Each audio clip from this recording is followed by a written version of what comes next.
আল্লাহ রাব্বুল আলামিন আল্লাহ তাআলা বলেছেন, আমি যে আদেশ করেছি তোমরা ওই সমস্ত পিতাদেরকে, তোমরা ওই সমস্ত ভাইদেরকে গ্রহণ করিও না যারা কুফরিকে, ঈমানের চেয়েও কুফরিকে বেশি প্রাধান্য দেয়, যাদের নিকটে ঈমানের চেয়েও কুফরিকে বড় হয়ে যায়, তোমরা তাদেরকে গ্রহণ করিও না।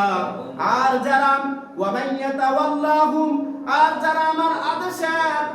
যারা আমার আদেশের উপেক্ষা করে, আমার আদেশকে উপেক্ষা করে যারা, ওয়ামাইয়াতাওয়াল্লাহুম মিনকুম, তোমাদের মধ্যে যারা ওই সমস্ত ভাই এবং ওই সমস্ত বাবাদেরকে গ্রহণ করে যারা ঈমান থেকে কুফরিকে বেশি প্রাধান্য দেয়, ঠিক কিনা?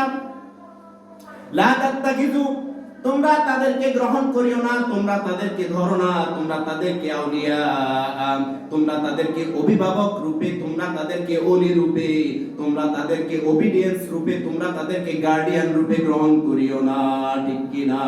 ঠিক। আল্লাহ বলেছে ওয়া মাইয়াতাওয়াল্লাহুম, আর যারা আমি আল্লাহর এই আদেশকে উপেক্ষা করে, মিনকুম, তোমাদের মধ্যে কেউ যদি আমার আদেশকে উপেক্ষা করে, ফাউলাইকা হুমুজ জালিমুন, তাহলে তারা জালেমদের অন্তর্ভুক্ত হয়ে গেল। বলেন না নাউজুবিল্লাহ।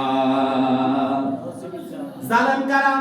আমার আল্লাহ কোরআনুল কারীমের মধ্যে জালেমের বর্ণনা দিতে গিয়ে বলেন, আল্লাহ রাব্বুল আলামিন আল্লাহ তাআলা বলেছেন, জালেমদের কোনো অভিভাবক নাই দুনিয়ার মধ্যে, আখিরাতের মধ্যে জালেমদের কোনো অভিভাবক নাই।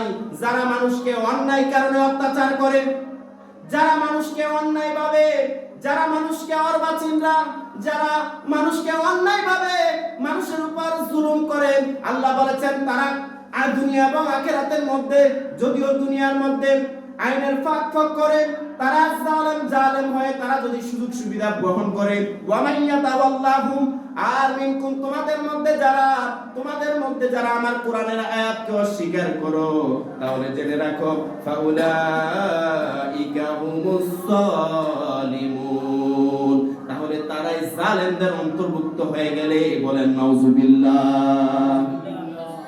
আর আল্লাহ অন্য আয়াতের মধ্যে বলেছেন, ওয়া মা লিজ-জালিমিনা মিন আনসার, জালেমদের কোনো সাহায্যকারী নাই। ওয়া মা লিজ-জালিমিনা, আর জালেমদের নাই মিন আনসার, জালেমদের কোনো সাহায্যকারী দুনিয়া এবং আখিরাতের মধ্যে জালেমরা কখনো সাহায্যকারী পাবে না, ঠিক কিনা বলেন? ফিরআউন ছিল, সে জালেম ছিল। নমরুদ ছিল, সে জালেম ছিল। উতবা সাইবা ছিল, জালেম ছিল। আবু জাহেল ছিল, জালেম ছিল। যারা দুনিয়ার জমিনের মধ্যে এখন পর্যন্ত যারা একটু সুযোগ পাইলে নিজেকে উচ্চ মর্যাদাশীল দাবি কইরা যারা অত্যাচার করে মানুষের মধ্যে, আল্লাহ রাব্বুল আলামিন আল্লাহ তাআলা বলেছে তারা আমার আয়াতকে অস্বীকার করেছে। হে পৃথিবীর মানুষেরা, তোমরা জেনে রাখো, ওয়া মা লিজ-জালিমিনা মিন আনসার, জালেমদের কোনো পৃথিবীর মধ্যে কোনো সাহায্যকারী থাকবে না, ঠিক কি না?